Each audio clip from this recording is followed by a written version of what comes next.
Okay, so this is going to be part two of working with a journal article.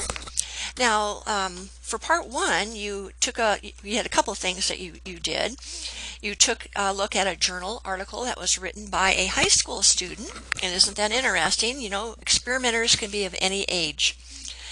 So there was a lot of good articles there by young people in high school, and that was put into a science journal written, consisting of articles written by high school students. You also had the opportunity to, I had given a list of there are many journals out there, and they could be from probably hundreds and hundreds of different focuses in life, whether they be psychology or immunology or entomology or medicine, anything you can probably think of, that there are journals out there dealing with that particular topic. So you had a list of just many journal articles, and all you had to do was click on one, and then I wanted you to open the abstract, and then without me telling you what an abstract was, I wanted you to read it and kind of come up with just like a general definition of what an abstract was. Now, an abstract is not really a summary, because a summary is usually, it's briefer than the article, but it has quite a bit more details than an abstract would. The abstract is just, it's very short. It can be like 100 to 200 words. It just gives the highlights of the research that was done. It gives the conclusion. Okay, so, it just gives you a pretty good short overview of everything that had taken place. And it's kind of nice if you're looking for a particular, maybe you want an easier journal, or you want one on a particular topic. You can look at these abstracts and get a pretty good feel for whether that particular journal article is one that you want to pursue reading. So these abstracts are great. So then we looked, like I said, at the high school author journal article, and then we picked out a journal that's a regular journal article, and you had to look at the abstract, and we had to give the definition. And then what we're going to do today is we want to just become more and more familiar with journal articles. I don't know if you've ever used them before or read them before, but you'll be doing this in some of your classes in high school, and you certainly will be doing them in your classes in college. Now, when you do these summaries on a journal article, generally what you do is you're going to summarize what the author has come up with. Okay, everything is going to be what the author says. You may not agree, but that you're just summarizing his work. Now, the interesting thing is that, remember, these authors of journal articles usually have an argument, and they're trying to convince you of something. And so usually many journal articles that represent these experiments that have been done are very good, and you get new research-based information all the time. But there are some where the authors can be very biased, and maybe they only present part of something or one side of the story.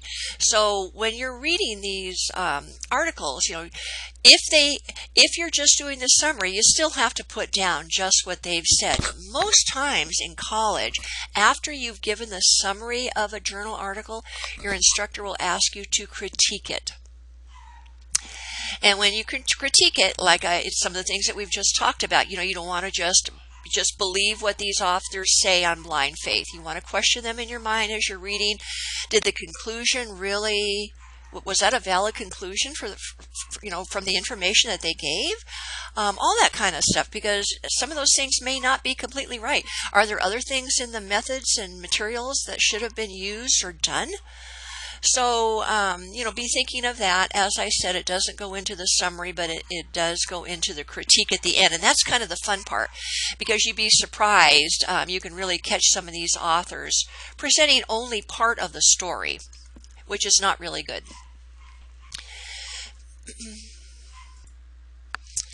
Okay, so then, as you can see down here, how to approach the article. When you read these journal articles, remember, you're going to write a paper on what you read. You're not going to incorporate any of your own opinions right at that time, unless you do the critique at the end. So you want to keep in mind the research question that the scientist had in mind. Focus on the information. You just want to skim over other parts. All you're looking are for main highlights of the journal article. If you wanted to read in great depth, or if anybody else wanted to read in great depth, they would just read the journal article. Again, question everything you read. Remember, not everything might be true or correct, but the only place that you can really incorporate your ideas on that is in that critique at the end of the summary. But right now, we're just summarizing. Now, when you get down to the article here, you're going to find these sections are very common that you're going to find. This is a specific format that is used for most scientific articles. You'll see that abstract. Remember, that's the just a very brief scenario of the entire article. I don't know if summary is a good word to use like that. You are summarizing or making it shorter in a summary garb, but usually a summary is has a little bit more details incorporated into it than just an abstract would. You'll see the introduction, why the scientists did the research. Another term used for materials and methods would be that methodology. This is how they did it. Exactly what did they do? What materials did they use? It has to be such that somebody else can take their article and actually duplicate what they have done. So that's the information you'll see in the methodology or materials and methods. You'll see their results, you'll see their discussion, and what their conclusion is. Usually also, the person or people who had done the experiment will have done some research before they began, make sure they're not duplicating something, or kind of to find out where the need is. And you'll see the references there for other research that's been read. So you're going to see those parts. You're going to read the abstract first. Give you a good feel for what the entire paper is about. Then read the conclusion. Because once you've read the conclusion, it kind of shows you where the arguments and the data are leading up to. So the conclusion will be the second part that you will go to. Then go through, and after you've looked at the abstract and the conclusion, go back and fill in the middle parts, okay? But now you kind of have a general feel like you have a sandwich. You know the beginning, you know the end, kind of fill in the meat in the middle. How to take notes, let's see. Pay attention to what each section, usually when it says pay attention to what each section is about, usually when you do a summary, you'll do maybe 1 or 2 paragraphs on each part, each section here, that like we went over up here, the introduction and the methodology and the results and the discussion and the conclusion. Usually like I said, 1 to 2 short paragraphs on that. And as they say here, the abstract, there's that conclusion, and that discussion are the sections that have the most important information that you'll be using when you do your summary on that journal article. Now what we're going to do, I don't think we're going to talk about any other parts of this right now, but this is a great little article to keep handy if you need to, because I'm hoping to be able to do other journal articles, do some work with them. We're not going to go right in and read this huge journal article and expect you to do the summaries on each section. We're going to try and do bits and pieces at a time, because it is so important to become familiar with these journals, because they are such an important part. As you can tell, that's where new research comes from. When new research is done, that research is then documented in a journal article, so that we can then go further and learn more new things. People can replicate that experiment to see if it really is indeed a valid experiment that was done. So as far as reference in the article, we'll talk about later, but just keep this handy, okay? So I will be giving you a journal article.